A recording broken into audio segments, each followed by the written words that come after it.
Rain hammered against the windows of Roosevelt Middle School in Chicago. The cafeteria smelled like bleach, pizza sauce, and wet winter coats. 12-year-old Elijah Carter carried his lunch tray carefully through the noise. His fingers tightened around the faded green container wrapped inside a kitchen towel. That container once belonged to his mother. Every scratch across the lid carried memory. Every stain belonged to another Sunday afternoon inside their old apartment on South Side Chicago. Before the cancer, before hospitals replaced laughter, before silence settled permanently across their home. Elijah sat near the cafeteria windows beside his best friend, Noah Kim. Outside, icy rain blurred the city streets into silver shadows.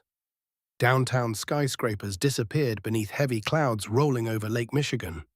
Noah leaned closer and smiled. "Your grandma cooked again?" Elijah shook his head proudly. "I did. You serious?" Grandma helped a little. The truth mattered deeply to him. Last night, he stayed awake until midnight seasoning chicken, stirring macaroni, and watching old cooking videos his mother recorded years ago.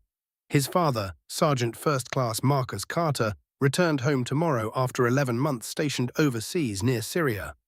Elijah wanted everything perfect. He slowly opened the container.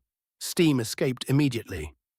Golden fried chicken, baked macaroni layered with cheddar, candied yams glazed with cinnamon. The smell spread warmly through the crowded cafeteria. Noah's eyes widened. "Man, your dad's gonna lose his mind when he tastes this." Elijah smiled for the first time all morning. Then the cafeteria suddenly quieted. Not completely, just enough. Enough for instinct to whisper danger. Mrs. Cynthia Whitmore walked across the room, holding her clipboard against her chest. She taught language arts and chaired Roosevelt's new Student Professional Standards Committee. 54 years old. Perfect blonde hair, pearls around her neck every single day. Students lowered their voices when she appeared, especially black students. Whitmore stopped beside Elijah's table. Her eyes narrowed immediately toward the container. "What exactly is that smell?" Elijah's smile disappeared. "It's lunch, Mom." Whitmore tilted her head slightly. Lunch should not overwhelm an entire cafeteria. Several white students nearby laughed quietly. Noah straightened in his chair. "It smells good." Whitmore ignored him. Her focus remained fixed on Elijah. "You students need to understand shared environments." She pointed toward the food. "This isn't appropriate for school." Elijah swallowed hard. "My dad comes home tomorrow. I made his favorite meal." Whitmore's expression never softened. "Well, your family traditions belong at home." Every nearby student froze. A black girl near the vending machines lowered her eyes immediately. She recognized this moment already. 3 weeks earlier, Whitmore forced her cousin to remove traditional braids from a school dance because they looked unprofessional. Elijah tried carefully again. "I worked really hard on it." Whitmore suddenly grabbed the container. Noah stood halfway from his seat.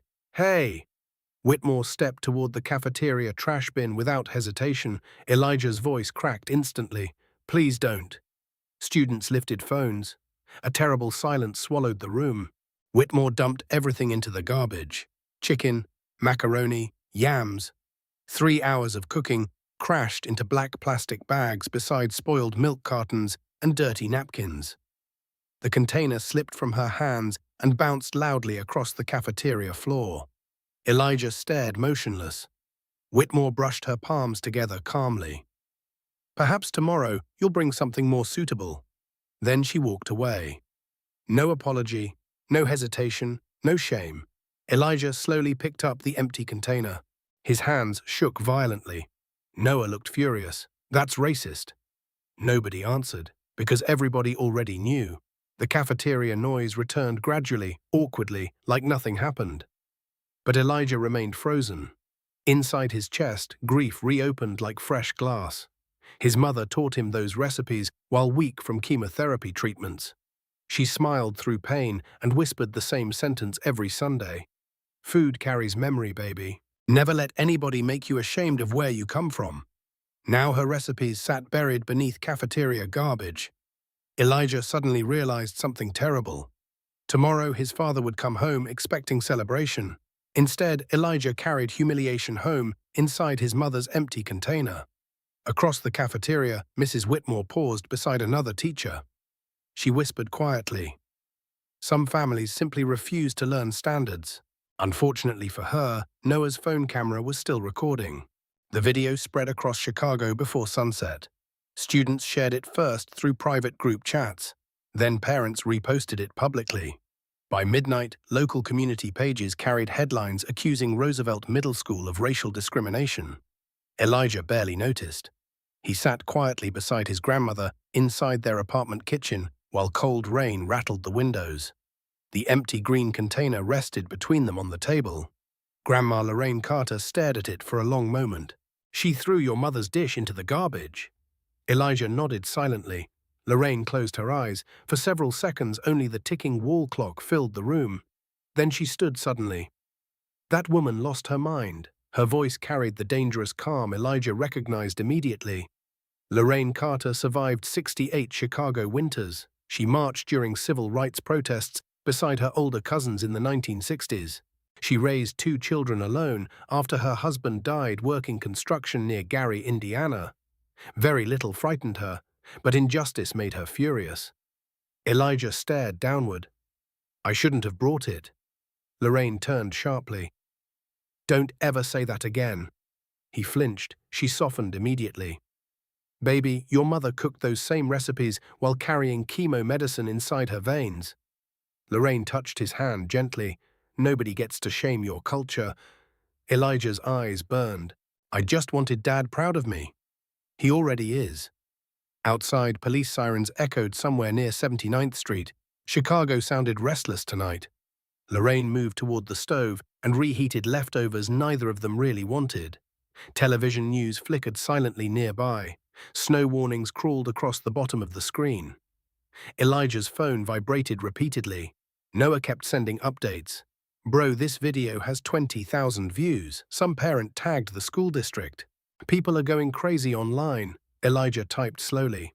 "Doesn't matter. Nothing changes." Noah replied immediately. "It already changed." At Roosevelt Middle School, Principal Daniel Mercer sat alone inside his office, rereading emails from angry parents. Mercer built his reputation on discipline and order. Former football coach, 25 years in education. Grey hair cropped close against his scalp. He hated public controversy, especially controversy involving race.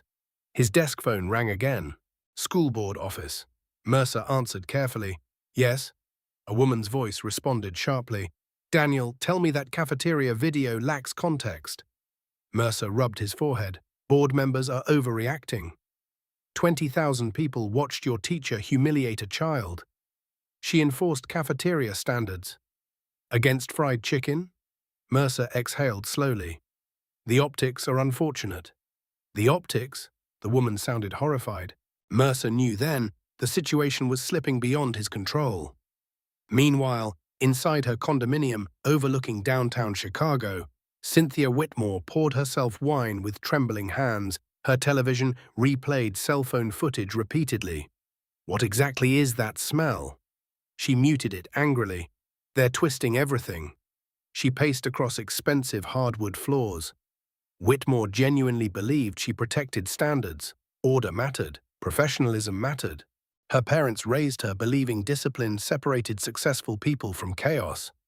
Now strangers online called her racist. Thousands of comments flooded social media. She targeted black students. "My daughter had her too. This woman shouldn't teach children." Whitmore shut her laptop violently. Then her phone rang. Principal Mercer. "Cynthia, tomorrow morning we're holding emergency meetings. They're attacking me. The district office wants statements." Whitmore's voice sharpened defensively. "You approved the Cultural Standards Initiative." Mercer fell silent, a terrible silence. Finally, he answered carefully. "There was never an official policy." Whitmore stopped pacing. "What?" "We discussed maintaining professional environments. Nothing written specifically about food." Fear entered her chest for the first time. "You told me to handle disruptions." "Cynthia, listen carefully. Tomorrow, avoid speaking publicly." The line disconnected. Whitmore stared toward dark city windows. Suddenly, she understood something cold and brutal. The school district might sacrifice her to survive. Back inside the Carter apartment, Elijah prepared for bed slowly. His father's room remained untouched since deployment. Army photographs covered the walls. Medals displayed carefully beside framed pictures from Kuwait, Germany, and Afghanistan. Sergeant First Class Marcus Carter served 20 years in the Army. He missed birthdays, Christmas mornings, school concerts, but every deployment returned him home harder, quieter, more protective. Elijah worried what tomorrow might become once his father learned everything. At 11:42 p.m., another message arrived. Unknown number. Elijah hesitated before opening it. The text contained only one sentence. Tell your father soldiers don't scare everybody. No name, no explanation. Just those words. Elijah suddenly felt cold despite the apartment heat. Then another message arrived immediately afterward. You should have stayed quiet. His stomach tightened. Across Chicago, snow finally began falling over dark streets and silent rooftops. And somewhere beyond the Atlantic Ocean, Sergeant Marcus Carter's military transport plane had already changed course toward home. Sergeant First Class Marcus Carter landed at Midway Airport beneath gray winter skies. Snow drifted sideways across the runway while exhausted travelers hurried through terminal corridors. Marcus carried one duffel bag over his shoulder and tension inside his chest. He watched Elijah's video during the military transport flight from Germany. 7 times. Each replay sharpened his anger. By the time his boots touched Chicago pavement, silence had replaced fury. That silence worried people more. Marcus stood 6'3" with broad shoulders hardened by combat deployments. Faint scars crossed both hands. His dark brown eyes rarely revealed emotion openly. But today something dangerous lived behind them. His phone buzzed before baggage claim. Colonel Rebecca Hayes. Carter, I saw the video. Marcus answered quietly. Yes, ma'am. You heading home first? Yes, ma'am. A pause followed. Then Hayes lowered her voice. You represent this uniform carefully today. Marcus stared through airport glass toward falling snow. With respect, Colonel, my son deserved protection before public relations. Hayes sighed heavily. I understand. No, ma'am, you probably do. The line went silent. Marcus softened slightly. I'll handle it professionally. I know you will. He disconnected. Outside the terminal, icy wind struck immediately. Marcus zipped his jacket higher and climbed into a taxi. Chicago traffic crawled through slush-covered streets while radio stations discussed the viral cafeteria incident non-stop. The video now exceeds 300,000 views online. The district faces growing accusations of systemic discrimination. Community activists plan demonstrations outside Roosevelt Middle School. Marcus stared quietly through snowy windows. His reflection looked older than 11 months earlier. War always aged people, but hearing strangers discuss his son like breaking news hurt differently. The taxi stopped outside the Carter apartment building shortly after noon. Marcus climbed the icy stairs 2 at a time. Before he even knocked, the door opened. Elijah stood there frozen. For one heartbeat, neither moved. Then Marcus pulled his son tightly into his arms. Elijah broke instantly. I'm sorry. Marcus held him harder. No. Elijah's shoulders shook violently. I ruined everything. Marcus stepped back carefully and lifted Elijah's chin. You hear me clearly right now. Elijah nodded weakly. You did nothing wrong. The words landed heavily, steadily, like anchors. Grandma Lorraine appeared behind them, wiping tears from her cheeks. Marcus hugged her next. You should have called me sooner. I wanted you home safely first. Marcus looked toward the kitchen table. The empty green container still rested there. His expression changed immediately. Not louder, not explosive, just colder. She threw your mother's dish away. Elijah nodded. Marcus walked slowly toward the container. Angela Carter bought it during their first year married, cheap plastic from a neighborhood grocery store. Nothing special, except memory made ordinary things sacred. Marcus traced a small crack along the corner. He remembered Angela laughing while teaching Elijah how to season chicken properly. He remembered her cooking during snowstorms because comfort mattered more than exhaustion. He remembered promising her inside a hospital room that Elijah would always know where he came from. Now somebody humiliated his son for carrying those memories publicly. Marcus inhaled slowly. "When's the school meeting?" Lorraine answered carefully. 2 o'clock. Marcus checked the wall clock. 1:13. Good. He disappeared quietly into his bedroom. 20 minutes later, Marcus emerged wearing full army dress uniform. Every ribbon aligned perfectly. Combat insignias, service medals, air assault wings. The room fell silent. Elijah stared wide-eyed. "Dad." Marcus adjusted his cuffs calmly. When institutions forget respect, sometimes uniforms remind them. Lorraine almost smiled. Outside Roosevelt Middle School, protesters already gathered despite freezing temperatures. Parents held signs near snow-covered sidewalks. "Culture is not misconduct.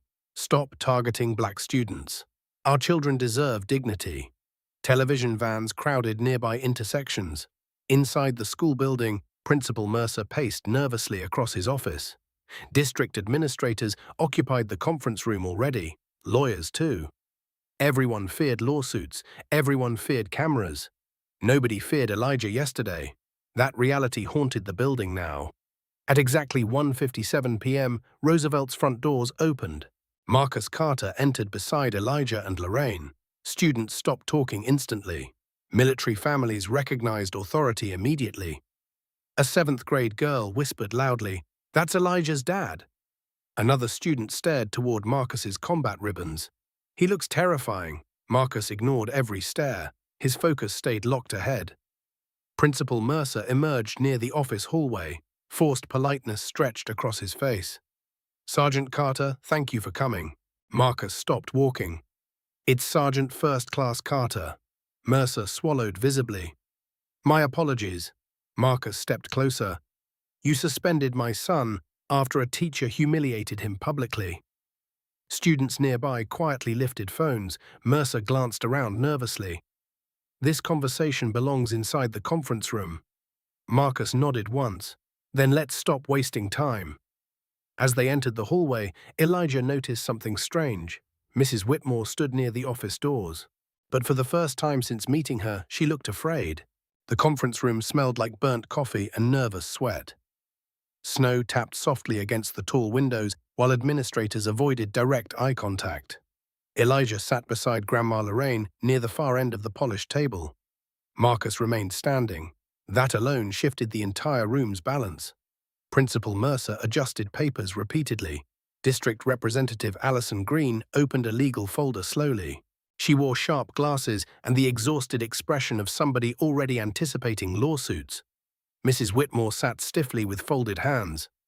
For the first time, Elijah noticed uncertainty beneath her polished appearance. Green cleared her throat. "Thank you for attending this emergency review meeting." Marcus interrupted immediately. "My son was publicly humiliated for bringing homemade food to school." Nobody responded. Marcus continued calmly. "A teacher targeted him because his culture offended her personally." Whitmore finally spoke. "That's not accurate." Marcus turned toward her slowly. The temperature inside the room seemed to drop instantly. "You told a 12-year-old child his family traditions did not belong here." Whitmore straightened defensively. "I enforced environmental standards equally." Elijah spoke quietly for the first time. "Then why only us?" Whitmore glanced toward him briefly. "What do you mean?" Elijah swallowed hard. "Alicia got punished for braids." He looked toward Mercer. "Miguel's tamales got thrown away." Toward Whitmore again. "Kendra's jollof rice, too." His voice grew steadier. "But Connor brings sausage every week. Emma brings baked lasagna. Nobody says those foods smell wrong." Silence spread slowly. Marcus placed a small notebook onto the table. Elijah recognized it immediately. His father had copied every documented incident carefully during the night. Dates, names, witnesses, patterns. Marcus slid the notebook toward Green. "My son documented discriminatory incidents involving students of color over 4 months." Green flipped through pages, her face tightened visibly. Principal Mercer leaned forward quickly. "These accusations require proper investigation." Marcus answered without looking away. The video already investigated enough. Whitmore's voice sharpened suddenly. You're turning this into race because discipline offended you. Lorraine laughed once, a hard, dangerous sound. Baby, discipline ain't throwing family memories into cafeteria garbage. Whitmore ignored her. She focused entirely on Marcus. You military people understand standards better than anyone. Marcus nodded once. Yes. Whitmore relaxed slightly. Then Marcus continued. That's exactly why this disgusts me. Her expression collapsed. Marcus stepped closer toward the table. I served beside Muslims, Christians, black soldiers, white soldiers, immigrants, farm kids from Iowa, and first-generation citizens from Detroit. His voice remained calm. In combat zones, culture becomes strength, not weakness. Nobody interrupted. When bullets start flying, nobody asks whether somebody's lunch smells professional enough. Green quietly removed her glasses. Outside the conference room, students crowded nearby hallways pretending to organize lockers. Everyone listened. Mercer sensed losing control. We understand emotions are elevated. Marcus turned sharply. My son was suspended. Mercer hesitated. Temporary disciplinary review for being humiliated. Mercer's jaw tightened. Elijah recorded disruptive behavior afterward. Noah suddenly appeared outside the glass doors. Security attempted stopping him. Too late. Because I filmed everything, Noah shouted. Students nearby erupted loudly. Mercer stood immediately. This meeting is private. Noah lifted his phone. 3 local news stations already posted the video. Green's face drained completely. What?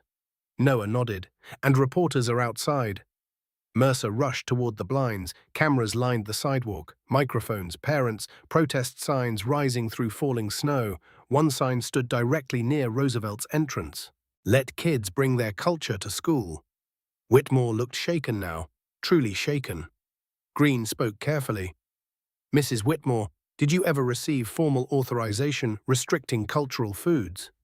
Whitmore hesitated. Mercer answered quickly instead. We discussed maintaining orderly educational spaces. Green looked directly at him. That wasn't my question. Mercer fell silent. Whitmore's confidence cracked visibly. There wasn't written policy exactly. Green closed the notebook slowly. Then another voice interrupted from the doorway. Which means you personally chose who belonged. Everyone turned. A tall black woman entered, wearing a dark wool coat dusted with snow. Chicago School Board President Vanessa Holloway. Behind her walked 2 attorneys and a television crew. Mercer looked horrified. President Holloway, you should have called me yesterday. Her eyes moved toward Elijah immediately, softening. You okay, baby? Elijah nodded uncertainly. Holloway approached him slowly. My grandson attends this school. The room froze. Holloway turned back toward Whitmore. And if your standards made children ashamed of themselves, then your standards poisoned this building. Whitmore looked trapped now, completely trapped.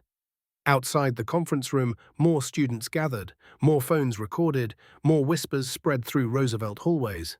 Then Elijah noticed something strange. One teacher stood quietly near the crowd. Mr. Benjamin Lawson. History teacher, former Marine, usually silent during faculty conflicts. But now he stepped forward slowly and placed another folder directly onto the conference table. I think the board should read these too. Green opened the folder carefully. Inside sat printed emails, dozens of them. Complaints from parents, ignored, buried, dismissed. And every single one carried Principal Mercer's electronic signature. The room descended into complete silence.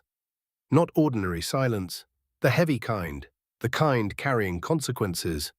Principal Mercer stared at the printed emails like somebody dumped gasoline across his career. Board President Vanessa Holloway opened the first complaint slowly. A parent described Whitmore humiliating her Nigerian daughter for bringing traditional stew. Another complaint accused Roosevelt staff of targeting black hairstyles repeatedly. A third described Latino students mocked for speaking Spanish in hallways. Every email ended the same way. No action taken. Holloway looked toward Mercer. You buried all of this. Mercer's face tightened. We handled concerns internally. Internally, Holloway's voice sharpened. You ignored them. Green continued reading quietly, then she stopped abruptly. This one came from a military family. Marcus looked up immediately. Green adjusted the paper. Student named Ava Richardson. Her father deployed with Special Operations Command. Marcus recognized the surname instantly.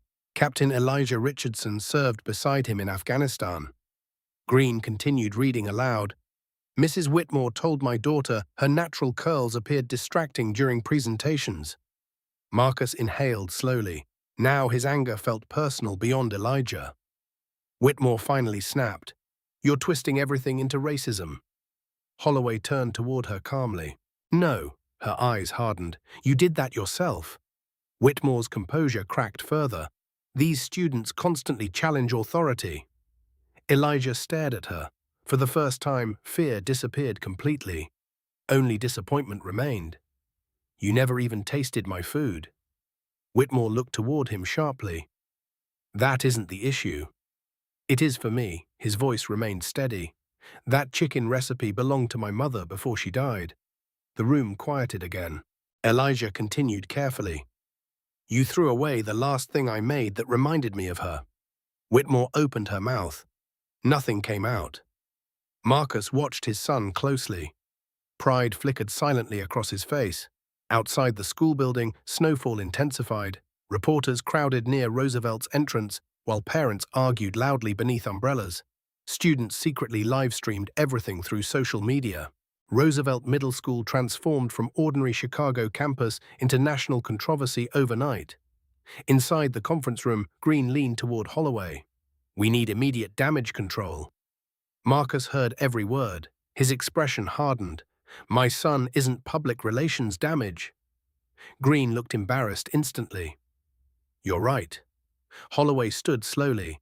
Effective immediately, Elijah Carter's suspension is revoked. Mercer objected immediately. Board policy requires review before. The board president just reviewed it. Mercer fell silent. Holloway continued. Mrs. Whitmore is placed on administrative leave pending formal investigation. Whitmore stood abruptly. You can't destroy my career over one misunderstanding. Marcus answered quietly. No. Everyone looked toward him. You destroyed your career through repeated choices. Whitmore's breathing quickened. I dedicated 15 years to education, and still learned nothing about dignity. That sentence hit harder than shouting ever could. Holloway turned toward Green. I want independent investigators inside this school tomorrow morning. Green nodded quickly, already contacting civil rights consultants. Mercer suddenly looked older, much older, like exhaustion finally exposed itself beneath authority. Vanessa, please. Holloway faced him coldly. My mother cleaned school buildings 30 years so her grandchildren could receive better treatment than this. Mercer lowered his eyes. You failed these children. Nobody defended him, not anymore. Then another unexpected voice spoke from the doorway. You all failed them. Everyone turned. Mrs. Evelyn Brooks stood there beside Noah. Noah's mother rarely visited school events. Long nursing shifts at Cook County Hospital left little free time. But tonight, her expression carried controlled fury. She held additional printed screenshots. My son showed me student group chats. She walked forward. Kids warned each other about certain teachers for months. She placed screenshots onto the table. Messages filled with fear. Don't bring cultural food tomorrow. Whitmore checks lunches Fridays. Hide your scarf before homeroom. Avoid speaking Spanish near cafeteria staff. Lorraine closed her eyes painfully. Children adapting themselves for survival. Inside middle school, Holloway looked devastated. Marcus looked furious again. But Elijah looked heartbroken. Because suddenly he understood something terrible. This never started with him. He simply became the first student somebody recorded publicly. Whitmore noticed his expression. Something shifted briefly across her face. Regret, maybe, or fear. Perhaps both. Then Mercer's office phone rang loudly from the desk nearby. Nobody moved initially. The ringing continued. Finally, Mercer answered cautiously. Yes? His face changed immediately. Right now? Holloway narrowed her eyes. What happened? Mercer lowered the phone slowly. The mayor's office just contacted the district. Everyone froze. Mercer swallowed hard. They're sending someone tonight. Marcus frowned slightly. Why would City Hall care about a school disciplinary case? Mercer looked directly toward Elijah. Because apparently somebody important recognized your mother's name. Snow covered Chicago streets by nightfall. Streetlights reflected across icy sidewalks outside Roosevelt Middle School, while television crews remained parked near the entrance. Students still gathered nearby, despite freezing temperatures. Nobody wanted to miss what happened next. Inside the conference room, tension thickened with every passing minute. Elijah sat quietly beside his father, while adults whispered nervously around them. Mayor's office. Those words changed everything. Principal Mercer loosened his tie again. Mrs. Whitmore looked pale beneath fluorescent lights. Then the hallway outside suddenly fell silent. Complete silence. The conference room doors opened slowly. 3 people entered first, Chicago police security officers. Then a tall black man stepped inside, wearing a charcoal overcoat dusted with snow. Mayor Adrian Cole. Every adult in the room stood immediately, every adult except Marcus. The mayor's eyes moved across the room quickly, toward Mercer, toward Whitmore, finally toward Elijah. And something inside his expression changed, not politically, personally. Lord, the word escaped softly beneath his breath. Elijah frowned slightly. The mayor walked forward slowly. You look exactly like her. Marcus straightened beside his son. You knew Angela. Mayor Cole looked toward Marcus carefully. Your wife once saved my life. Nobody expected that answer, not even Marcus. The mayor removed his gloves slowly. 24 years ago, before politics, before City Hall, before cameras, he smiled faintly. I taught history at Hyde Park Community Center. Lorraine's eyes widened suddenly. Adrian! The mayor looked toward her warmly. Miss Lorraine. Recognition spread instantly. Lorraine shook her head in disbelief. You used to help Angela tutor neighborhood kids. Mayor Cole nodded quietly. Your daughter practically dragged me through graduate school applications. He laughed once softly. She refused letting anybody waste potential. Elijah stared between them confused. You knew my mom. The mayor crouched slightly until their eyes matched. Your mother believed every child deserved dignity before achievement. His voice lowered. She said people learn best when they feel safe being themselves. The room remained silent. Whitmore shifted uncomfortably. Mayor Cole finally stood and turned toward Mercer. So explain this entire situation carefully. Nobody moved immediately. Mercer attempted professionalism again. Mr. Mayor, we experienced unfortunate misunderstandings regarding school standards. Mayor Cole's expression hardened instantly. A child brought homemade food. He pointed toward Elijah. Your employee publicly humiliated him while students recorded everything. His gaze shifted toward Whitmore. You targeted cultural identity repeatedly. Whitmore tried defending herself. I maintained discipline equally. Mayor Cole looked directly toward Green. Did investigators confirm equal treatment? Green answered carefully, No, sir. The mayor nodded once. Then he looked toward Elijah again. What did your mother teach you about cooking? Elijah hesitated. That food carries memory. Mayor Cole smiled sadly. That sounds exactly like Angela. Marcus studied the mayor carefully. You came personally because of Angela? Cole answered honestly. I came because this city failed another black child publicly. His eyes darkened. But hearing Angela Carter's son suffered this humiliation made it impossible staying distant. Outside the conference room, students crowded hallways again. Teachers whispered nervously. Phones continued recording secretly. Roosevelt's walls suddenly felt fragile, like hidden truths finally cracked through years of silence. Mayor Cole turned toward Holloway. What reforms begin tonight? Holloway answered immediately. Independent investigations, staff reviews, mandatory bias training, district oversight. Good. Then Cole faced Marcus directly. What does your family need immediately? Marcus answered without hesitation, My son deserves safety inside school. Cole nodded. He'll have it. Elijah finally spoke again. What about everybody else? The mayor paused. What do you mean? Elijah looked around the room. Kendra, Miguel, Noah. His voice strengthened. Other kids still feel scared here. Lorraine's eyes filled quietly. Marcus placed one hand against Elijah's shoulder. Pride again. Deep, powerful pride. Mayor Cole studied Elijah silently for several seconds. Then he smiled softly. Your mother would be proud of that answer too. Whitmore suddenly stood. I never hated these children. Everyone looked toward her. Her voice trembled now. I just wanted structure. Mayor Cole answered carefully. Structure without humanity becomes cruelty. Whitmore lowered her eyes. For the first time all evening, she looked genuinely ashamed. Not defensive, not angry. Ashamed. Then another interruption arrived. One security officer stepped quickly through the doorway. Sir, reporters discovered military command contacted the district. Marcus frowned immediately. What? The officer nodded. Fort Sheridan released public concern regarding discriminatory treatment toward military families. Mercer's face drained completely.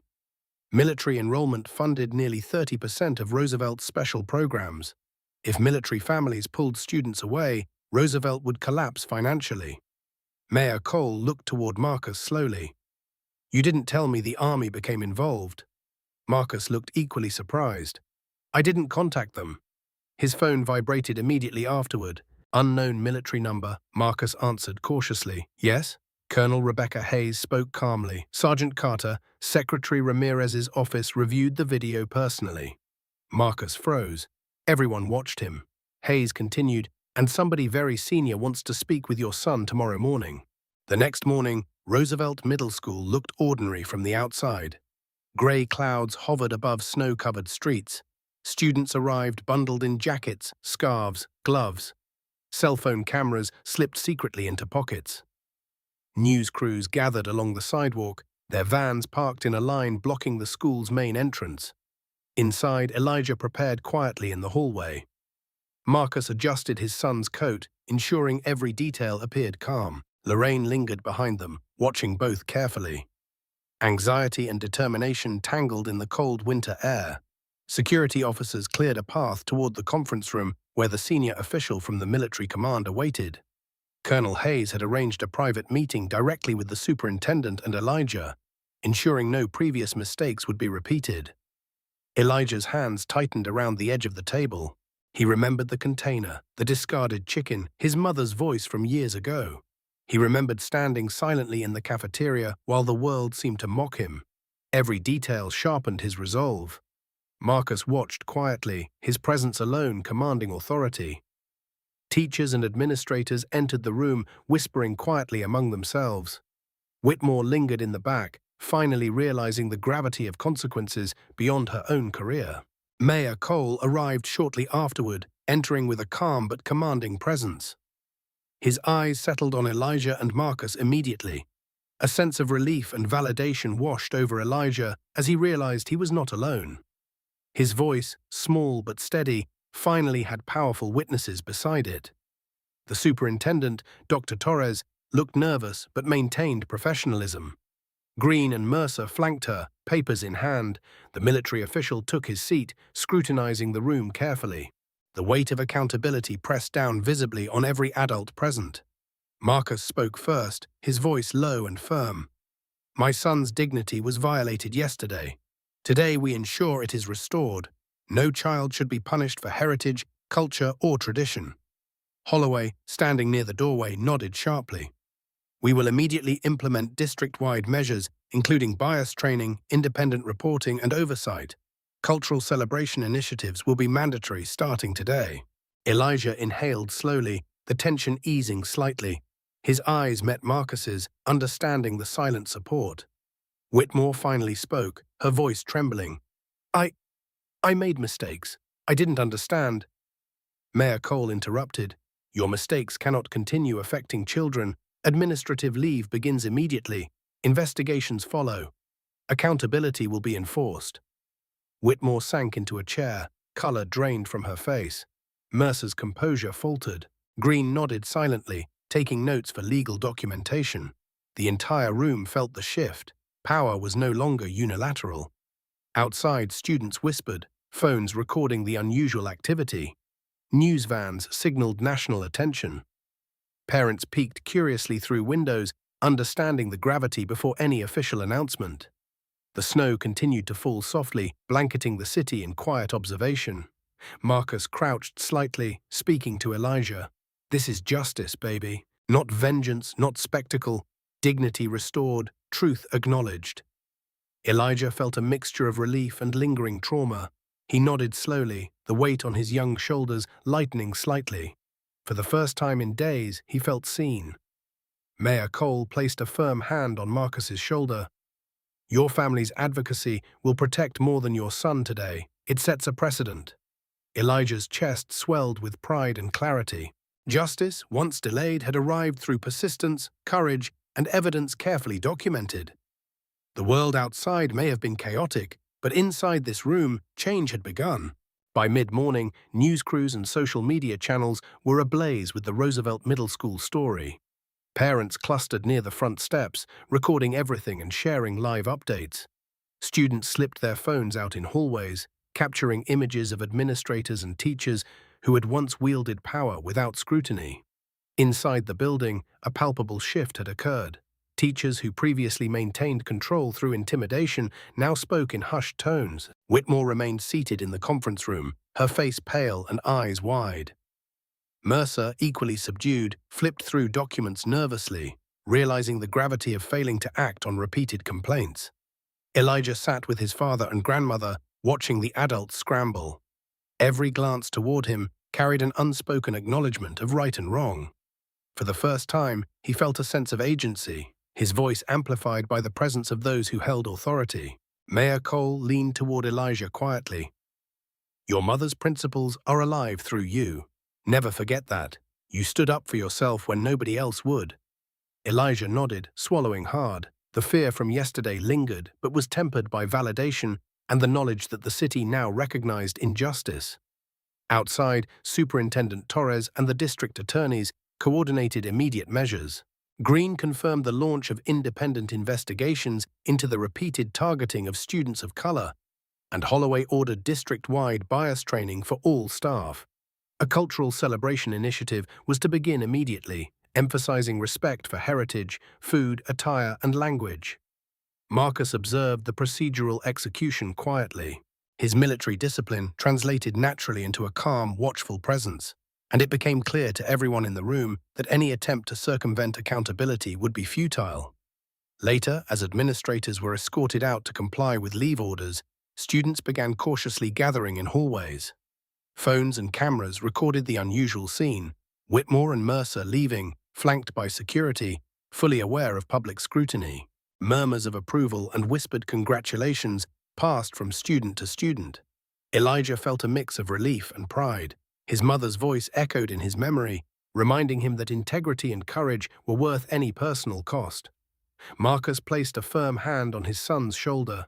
"Remember, baby, this isn't just about you. It's about every child who didn't have the chance to be heard. Keep standing." Elijah smiled faintly, understanding the weight of responsibility. The building that once symbolized fear now felt like a space of change, with accountability beginning at last. Outside, the snow continued to fall, blanketing Chicago in quiet reflection as a new day of justice and reform began to take root inside Roosevelt Middle School. By lunchtime, Roosevelt Middle School's cafeteria had transformed completely. Students carried diverse dishes proudly: jerk chicken, tamales, jollof rice, curry, dumplings, and inera, displaying culinary traditions from across the city and beyond. Phones recorded in every corner, sharing images and videos that celebrated cultural heritage. Elijah sat at his usual table with Noah, Devon, Kendra, and Miguel. His mother's original green container rested in front of him, cleaned and intact, now a symbol of resilience. He filled it with the fried chicken and macaroni he had prepared last night, confident that no one would touch it this time. History teacher Mr. Benjamin Lawson approached, pausing by the table, his eyes softened. "Looks delicious, Elijah. Mind if I try some?" Elijah nodded eagerly, sharing the first bite with Mr. Lawson, who smiled and shook his head. This is how culture builds bridges, not walls. Across the cafeteria, students were tentatively showing their own foods. Laughter spread, breaking weeks of tension. Even those who had once feared reprisals began to enjoy and discuss each other's traditions openly. The once oppressive silence had been replaced by conversation, excitement, and connection. Outside, Mayor Cole and Superintendent Torres observed from the office windows. Their presence reinforced accountability and safety. The district had already initiated reporting systems and bias training, ensuring the previous abuses would not be repeated. Parents snapped photos, proud to witness their children celebrated rather than shamed. Whitmore was absent, still processing her administrative leave and the public exposure of her actions. Principal Mercer had been temporarily removed from the building, forced to watch as the culture he had tried to control flourished without interference. The entire school witnessed accountability and change in action. Elijah took a deep breath, smiling at his friends. "This is what it's supposed to feel like." Noah nodded. "Yeah, this is justice." Marcus looked at his son with quiet pride. "You led the way, baby. Remember, standing for what's right matters even when it's scary." Elijah's grandmother, Lorraine, stood nearby stirring the pot of collard greens she had brought from home. She glanced at Elijah and whispered, "Your mother would be so proud." Elijah's eyes glistened with tears. For the first time in weeks, the trauma and fear of yesterday felt distant. Laughter and pride filled the cafeteria, and the city outside seemed slightly brighter under the winter's soft snowfall. Students began a slow, cautious chant, celebrating diversity and dignity, while cameras captured the moment for social media. Elijah held the green container tightly, understanding the true significance. It was never just food. It was heritage, courage, memory, and victory. By the end of lunch, Roosevelt Middle School had changed forever. Small acts of courage, documentation, and solidarity had dismantled the patterns of discrimination, and Elijah, though only 12, had become the catalyst for a cultural revolution within his community. His mother's legacy lived through him, through every bite, every smile, and every moment of courage he had shown. Over the next few weeks, Roosevelt Middle School implemented sweeping reforms. A cultural celebration initiative became district policy, with monthly events highlighting students' heritage, languages, and foods. Bias reporting systems were installed with third-party oversight, guaranteeing anonymity and accountability. Mandatory quarterly bias training for all staff created a clear standard. Discrimination would no longer be tolerated. Elijah continued documenting experiences in his notebook, now with pride instead of fear. Every student who had once felt silenced began sharing stories, and teachers who observed bias were empowered to act. The cafeteria became a vibrant, living map of the city's diverse cultures, where meals were bridges instead of barriers. Whitmore remained on administrative leave, facing formal investigations that would determine her professional future. Mercer's authority was curtailed, and both adults understood the scrutiny would not fade. For the first time, the students' voices held tangible power. Elijah's father, Marcus, and Grandma Lorraine were present for every step of change, offering guidance, protection, and encouragement. The city, already aware through viral coverage, celebrated the school's transformation as a model of accountability and inclusivity. Elijah took leadership roles in student councils, organizing cultural events and mentoring younger students on documenting and confronting discrimination. Robotics remained his passion, now coupled with advocacy and justice work. Through him, Angela Carter's legacy continued, teaching courage, dignity, and persistence. News outlets covered Roosevelt Middle School as a case study for how student activism, careful documentation, and support from adults can lead to systemic change. Mayor Cole, Superintendent Torres, and Marcus Carter provided statements emphasizing that justice requires vigilance, witnesses, and active intervention. By midwinter, the cafeteria was alive with music, laughter, and aromas from every culture. Students shared recipes, family stories, and lessons learned. Elijah's green container remained on his table, a symbol of memory and resilience. Each bite honored his mother and validated his courage. For the first time in months, he felt safe, proud, and heard. The pattern of discrimination had been broken, and the community rallied behind those who refused to remain silent.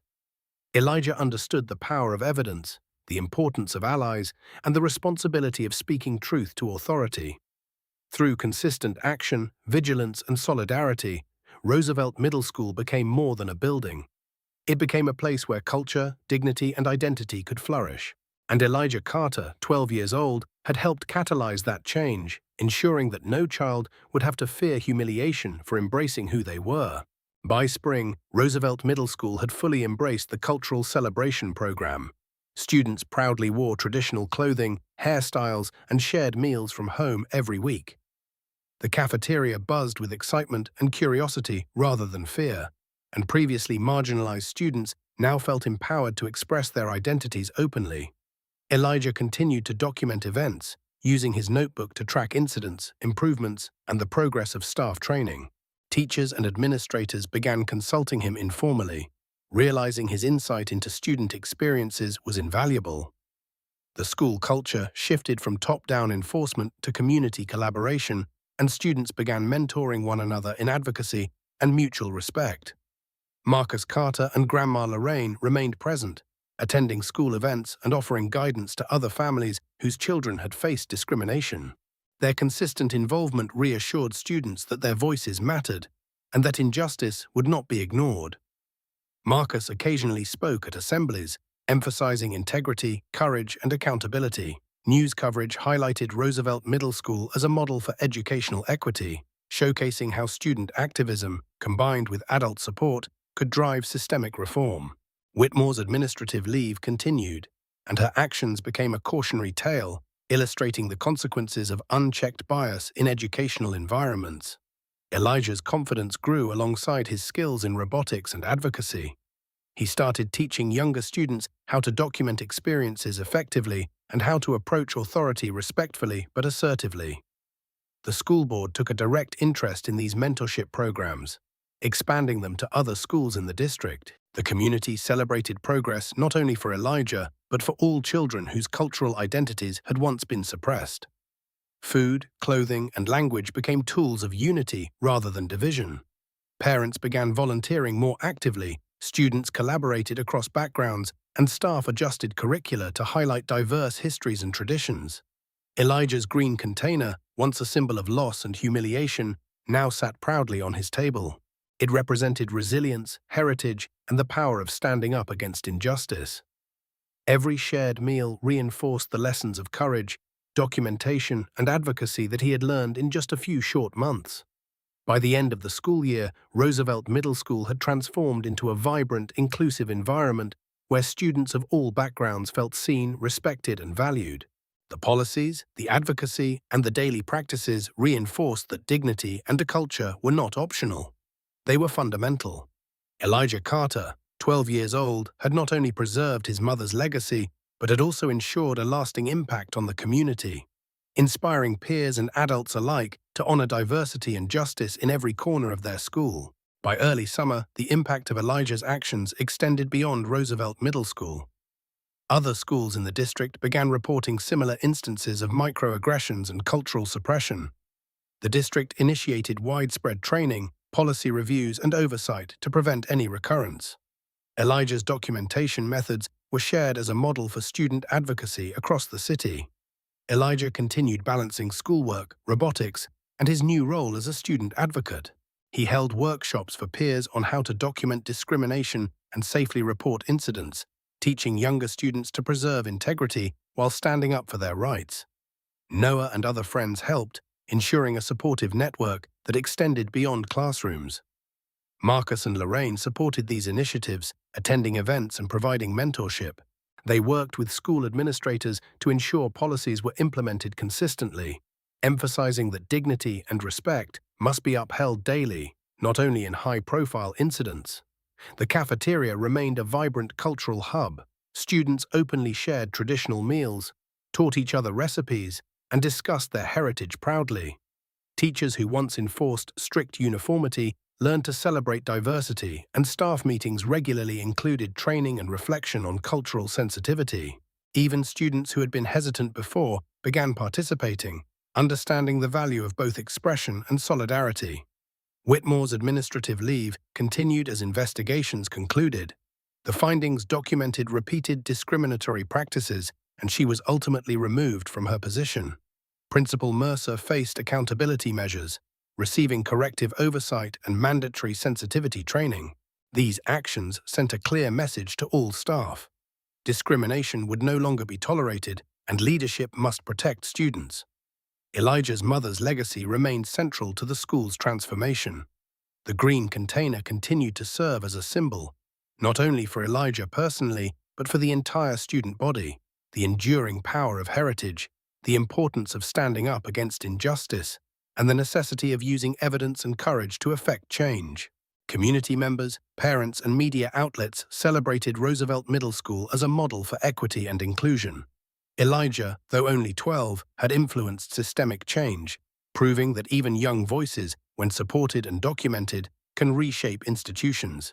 His mother's wisdom and his family's guidance had turned humiliation into empowerment, leaving a lasting mark on the school and community. By late summer, Roosevelt Middle School had firmly established itself as a model of equity and cultural respect. Students celebrated cultural heritage openly, and teachers consistently applied bias-aware practices across all classrooms. The cafeteria, once a place of tension, became a symbol of unity where students shared foods, stories, and traditions without fear. Elijah continued mentoring younger students on documenting discrimination and advocating for themselves.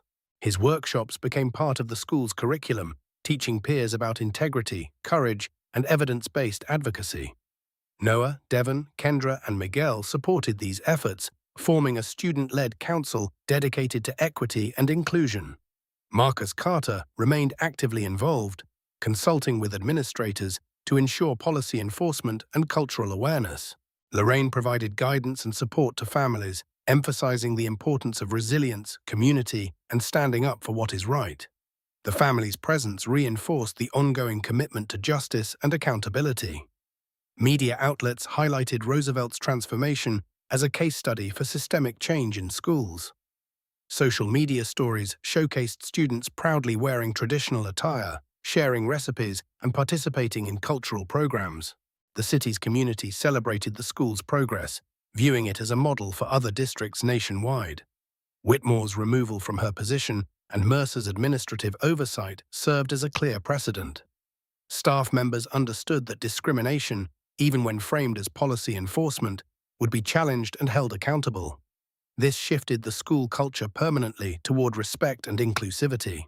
Elijah's green container, now cleaned and intact, remained on his table as a symbol of resilience, heritage, and advocacy. It reminded students and staff alike that small acts of courage can catalyze significant change. The school had transformed not only structurally but emotionally, creating a lasting environment where students felt valued, respected, and empowered. Elijah Carter, though only 12, had left an indelible mark.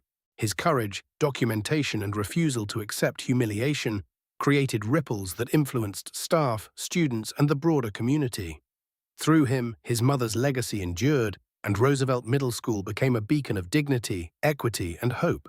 By early fall, Roosevelt Middle School had completed its first full semester, with the new cultural initiatives in place. The cafeteria remained a hub of celebration, where students from diverse backgrounds proudly shared meals, taught each other recipes, and exchanged stories about their heritage. Laughter and conversation replaced the tense silences that once dominated.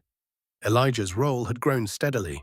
He co-chaired the Student Equity Council, mentoring younger students in advocacy, documentation, and standing up against discrimination. His experience had transformed him from a shy, cautious child into a confident young leader. Teachers began consulting him informally on student concerns, respecting his insight into the community and culture. Marcus and Lorraine continued to support the programs, attending workshops, school board meetings, and cultural events. Their presence reassured students and families that standing up against injustice was not only possible, but supported by adults in positions of authority. Marcus occasionally spoke at assemblies, emphasizing integrity, courage, and the power of evidence when confronting unfairness. Whitmore's removal and Mercer's oversight had a lasting effect on staff behavior. Teachers and administrators approached students with greater sensitivity and accountability, understanding that repeated microaggressions would no longer be tolerated. Roosevelt's policies and culture were now guided by equity, inclusivity, and respect, not fear or tradition. Media outlets continued to highlight Roosevelt as a model of successful systemic change in schools, inspiring other districts nationwide. Elijah's story, documented in his notebook and through shared videos, became a template for student advocacy, showing how courage, documentation, and support can drive meaningful reform. Elijah's mother's green container, once a symbol of humiliation, now held his carefully prepared meals during lunch, serving as a testament to heritage, resilience, and justice. Every shared meal, every cultural celebration, every student-led initiative reinforced the lessons of courage, dignity, and advocacy he had learned. Roosevelt Middle School had transformed into a community that celebrated diversity, upheld dignity, and empowered students to speak truth to power. Elijah Carter, 12 years old, had not only preserved his mother's legacy, but had changed the lives of countless students, ensuring that every child had the right to be proud of who they were and where they came from. The final day of the semester arrived with sunshine breaking through late autumn clouds. Roosevelt Middle School felt alive in a way it hadn't for years. Students laughed in the hallways, shared food, and wore cultural clothing proudly. The cafeteria smelled of familiar home-cooked meals, each dish a bridge between students' families and their school community. Elijah sat at his table, the green container holding his latest creation. Around him, friends Noah, Devon, Kendra, Miguel, and others gathered, sharing stories, food, and laughter. Teachers walked through the cafeteria smiling, engaging with students respectfully, understanding the importance of culture and identity. Marcus and Lorraine stood nearby, watching Elijah navigate the room with quiet confidence. The boy who had once been humiliated and silenced now led initiatives, mentored younger students, and inspired change across the school. His courage had shifted the balance of power, ensuring no child would face discrimination silently again. Mayor Cole, Superintendent Torres, and district officials visited to celebrate the school's transformation. They recognized Elijah publicly, acknowledging his documentation, advocacy, and bravery. Students clapped, and social media posts captured the moment, preserving the legacy of change. Whitmore had been removed from her position, and Mercer underwent administrative review and bias training. The policies put in place ensured accountability and equity, cementing Roosevelt Middle School as a model for other districts nationwide. Elijah's green container, once a symbol of loss, now represented resilience, heritage, and justice. Every meal prepared within it honored his mother's legacy and symbolized the power of courage and advocacy. The school celebrated diversity openly, turning the lessons of discrimination into lasting education and empowerment. Marcus looked at his son, pride evident in his eyes. "Your mum would be proud, baby. You didn't just defend yourself, you created change." Elijah smiled, the weight of the past months lifted slightly. "We did it together, Dad. Everyone did." Lorraine squeezed his hand gently.